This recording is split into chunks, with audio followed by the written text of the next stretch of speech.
Nama saya Tori Kafi dengan NIM 2009058 dari Program Studi Pendidikan Teknik Elektro Universitas Pendidikan Indonesia dengan dosen pengampu Supriyono SPD MPD. Saya akan menjelaskan 3 poin. Pertama, yaitu menggali sumber historis, sosiologis, politis tentang Pancasila sebagai dasar nilai pengembangan ilmu di Indonesia. Historis Pancasila sebagai dasar nilai perkembangan ilmu di Indonesia pada awalnya belum banyak dibicarakan. Namun, pada saat itu, para pendiri bangsa Indonesia mencurahkan tenaga dan pemikirannya untuk membangun bangsa dan negara. Pancasila sebagai dasar nilai perkembangan ilmu baru mulai dirasakan sebagai kebutuhan yang mendesak sekitar 1980-an, terutama di perguruan tinggi yang mencetak kaum intelektual. Salah satunya yaitu Universitas Gadjah Mada pada tanggal 15 Oktober 1987. Sumber sosiologis Pancasila sebagai dasar nilai pengembangan ilmu terutama di bidang teknologi. Banyak masyarakat yang menolak pada perkembangan iptek.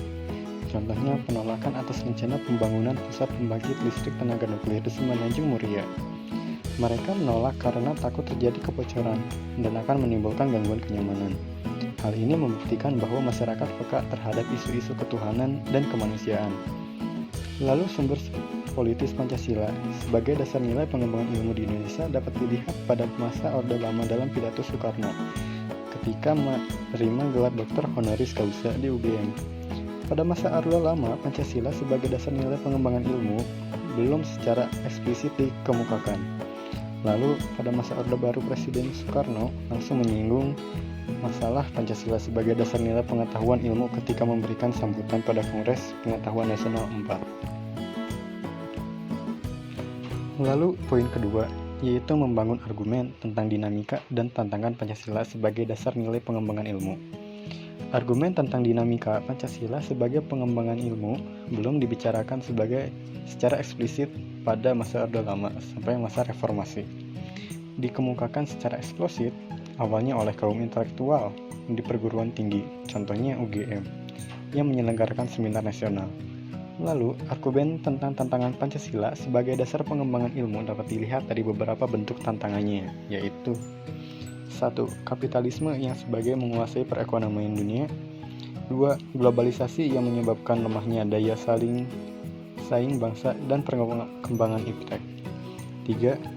Konsumerisme yang menyebabkan lemahnya negara di Indonesia menjadi pasar produk teknologi di negara lain.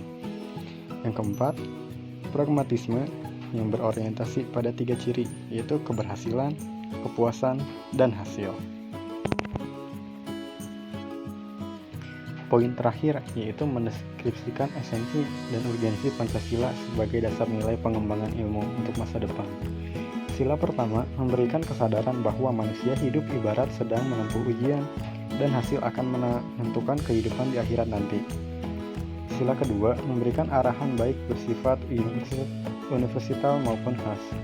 Sila ketiga landasan esensial bagi kelangsungan NKRI.